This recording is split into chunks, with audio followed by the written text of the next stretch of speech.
I watch a lot of other sports, and we have a lot of challenges with these other sports. Like with time, they've been trying to make these sports perfect, make them try to remove mistakes from the game, try to remove inconsistencies from the game. Football, I get it. There are a lot of differences between football and tennis, between football and American football. Um, but you have to imagine that there has to be a way to resolve some of these inconsistencies. And I hate to use my team as an example, but it's just week to week, right? So let's use my team Yeah. as an example. We saw last week against Newcastle a foul before their goal where there was a push against Gabriel that wasn't Mhm. called, and they came to a consensus to say that it was acceptable or not. I don't even know if they said it was acceptable. The way they phrased it was that the goal should have been given, which it was given, meaning that the foul was allowed, in my opinion. Um, and then yesterday, pretty much 4 days later or 5 days later, we see Bukayo Saka push a player in their box against Burnley, and they blew the whistle dead pretty much like 2 seconds after, meaning that we couldn't capitalize on whatever. And there was pressure building in that play. The goalkeeper had to make a save, but they would have ruled out anything if the goal had gone in because they blew the whistle in that moment. Now, my question is, why can't these calls be consistent? Or the fact that we got a red card under the same referee, right? Michael Oliver gives us a red card in our game because I'm sure he's thinking that this game is irrelevant. We've already won. If I take Fabio off of this game for a foul that was a legit foul, a red cardable foul, fine. If I take him out of this game, it may not really affect the outcome, right? I'm like, no, that's not true because technically, if you are taking out Kovacic from our game when we played City, went before the ref and you saw him kick our players twice, one was a red cardable offense. Either way, it would have been 2 yellows, and nothing happened. When you're trying to let the balance of the game happen that way, what is your point? Because you can say you're trying to keep things level, but a straight red card takes our player out for how long?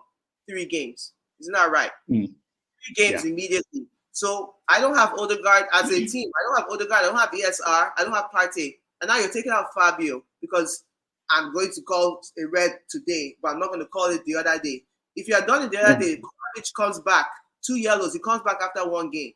So these decisions affect everything we do. And if you're not Mhm. consistent about it, you're being partial. That's why we see Yeah. penalty everywhere. We don't like it. Yeah. Of Ola, course. go for it. So we're at this point where almost every team is suffering. So, okay, what's the way forward? Because all of us are good at complaining. Yes, we're good at complaining. We're good at shouting. So the reforms, Eejay will know this. I think before VAR came in, we had a discussion, and both of us were like, wouldn't it be nice if they put in a challenge system in football? But the thing is, football is so arrogant. These guys implemented a system and they don't want to learn from other sports. They just say, oh, No. we just do it blind. They're not taking from rugby. They're not taking from tennis. They're not taking from NFL. They just want to do it their own way and they're messing it up. So Yes. now So, the way forward, in my opinion, is still the challenge system. I don't see any coherent arguments against the challenge system. And for example, if we do the challenge system, we'll say, okay, each team will get 1 challenge per half.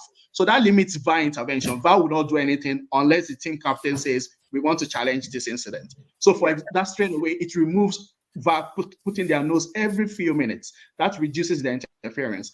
And then after the challenge system, you can only use it once and you must, like within, in tennis, like EJ, if you want to challenge, you challenge straight away. Yes. So the challenge system will be like, or if you see something, you challenge within 10 seconds. Within Yes. 10 seconds, make your challenge. Not that you go and look at the screen somewhere and say, oh, we want to spend 2 minutes before we make our challenge. No. Within 10 seconds, make your challenge. And then if you lose it, that's gone. So that reduces interference on VAR. That puts the pressure back onto the team to make a judgment call. So the judgment call is not on these officials who are incompetent anyway. The judgment call is now on you as a team to say, do we want to challenge that? Do we want to challenge that decision? Let me So ask that you is this. but When you say challenge, what are the things that if you were supposed to make a proposal, if you're going to make a proposal right now, what items, what parts of the game would you consider challengeable? what are the things that are challenging now, which technically should be red cards, goals being scored. Those are the two biggest fields, red cards and goal being scored. Offside should not really be a challengeable thing because offside should be black and To be white, subjective. measurable. Yes. It's measurable, but unfortunately, even you yourself, you know that sometimes the way Yeah. they draw the lines, it doesn't make sense. Sometimes they'll say they don't have the camera angle. There was one offside Liverpool suffered against in the Emirates that Arsenal scored from. They said they couldn't find the camera angle, and Saka looked offside, but they couldn't find the camera angle to prove he was offside. So even the offside is even dodgy. And my final point is this: I don't understand why the media did not make a big fuss. This news came out after the Liverpool Spurs game. Premier League officials are going to Saudi Arabia and United Arab Emirates to referee games. That is a major conflict of interest. You shouldn't be having your referees go to places where clubs that are owned by UAE and clubs that are owned by Saudi Arabia are in the Premier League. So that's why I told Eejay the last time we spoke about it, I said, I don't blame Arsenal fans for thinking Michael Oliver he's taking brown envelopes because he went to referee in Saudi Arabia. He went to referee in UAE, and you're letting your referees go there. So I don't blame people start putting two and two together to get five, because you'll be like, oh, maybe this guy, they took money from these guys over there, now they're coming to do nonsense. Why are you letting your referees do that? It's a conflict of interest. Okay, so I'll be honest, and I'll admit that I did not watch the game. I'm very upset that I didn't. Just wasn't able to, but I'm glad I have Chelsea fans to tell me what happened. I don't understand, because what I saw the scoreline at 3-3, and I was like, I don't think I've seen City concede 3 goals. And then the game ended 4-4, which means they conceded 4 goals. And I definitely don't believe I've seen City concede 4 goals. Because apparently there's a stat I have. There's a stat I have for you here. For Pep as a manager, in his 882nd match as a manager across all competitions, this has been the first time Manchester City boss Guardiola has seen his side concede 4 or more goals in the same game. So this was wild. This was actually wild. That was shared by one of our diligent Chelsea toxic fans, David. It was a wild game because it's everything. Like we could have won this game, Eejay. That's the crazy part about this whole thing. This game, we could have won this game. That was the part I still really blew in everybody's mind. They had a penalty. We had conceded early enough, funny, and we just thought, no, it's gonna be a rout, right? The boys came back again, and they kept coming back, and that's the crazy thing. Like, it was just like we just kept coming back, and I think at some point City just ran out of ideas of at this point is who scores more. That was where it just got to who's going to score more and who has more patience. And we had one very wicked deflection, which was to me on just unfair. All right. There was a penalty given to City, which again to me was unfair, but it's a penalty in the sense of like Cucurella just had a brain dead moment, right? But he was fouled, and that's the thing we're going to talk about again, like VAR's consistency. He was fouled before he dragged Haaland down, because Haaland had dragged him first, and then when he couldn't get free, so he tried to drag him down. The ball comes in, Thiago Silva knocks it out. Ref calls a penalty. Okay. So it's kind of like you look at it, you're like, oh, that was harsh, but technicalities, it's a foul, but he was fouled before that. A whistle could have gone up. They could have been dead. Yeah. Dead, exactly. So when you count that, we should be like, according to the goals scored. Then we had a scenario 1-on-1. Gusto actually balloons the ball, so that was like it could be like in 5-2 if the gods of soccer were on our side. So massively, man. Like this is. For a pessimistic guy right now about where we are, this is massive for us. Like, you have no idea, girl. Going into the match, what were your predictions? Because I don't know. My predictions going into the match was very poor. I was just thinking something respectfully, but like City coming from a 6-1 slaughter, I thought if we get like 3-1, we're good. 4-1, still respectful. You know what I mean? Like I'm being honest. 4-4? Nah, this is not coming. Benny, welcome. Can you hear us? You can hear me. We can't hear you. Technical difficulties with. Yeah. So it's good. I know why. He's going to shout at someone, but. There are people on the comment section waiting for Benny's reaction. They are like, we need to hear. Can you guys hear me? Yeah. It all finished. It's over. My enemies want to silence me. They will not succeed.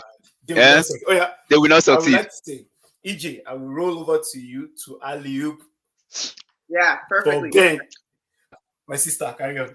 We're going to rewind. Let's do a quick rewind because I do have time. I'll give you Okay. 5 minutes.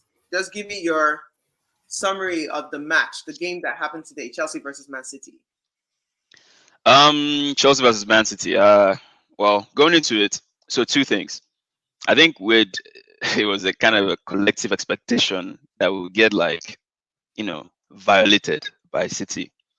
But if anyone has watched our games this season, we know that we do well against bigger teams. We've seen that with Arsenal, Liverpool, Tottenham, and it's a function of the way those bigger teams play. They play expansive football. They come out to attack you. So the low block aspect of it there, it doesn't come into play in this case. And with kids as talented as we have talent, I'm not gonna lie, we have talented players. I will admit that they are talented. Some of them are overpriced. Yes, a lot of them are overpriced, but they're still talented. And when they're in a pitch where equally or maybe slightly more talented players are against them, there is that talent clashes with talent, and we can play. It's when they have issues when they meet really these OG players that are just wily foxes that are not as talented, but they know how to be disciplined, keep that low block, and just hit you on the counter. That's when they have issues. But I wasn't too worried, and I said it, I think, in one of the last messages I put in the group that our man here is. I said that I don't expect us to lose by too much. This maybe 1-0 or whatever. Now I didn't see a 4-4 game. I didn't see us scoring that much. First of all, we scored 4 goals, and all 4 were deserved goals, not mixed cross or just a dodgy handball or whatever. These were legit goals, and I was impressed by that. That was the most impressive thing for me. And the fact that City had to get some dodgy calls on their favor to get the goals or whatever, it made me very happy, very very what was the word, optimistic of the future. But then again, you heard no. You heard the future. It made me happy. It made me. Hey, soundbite.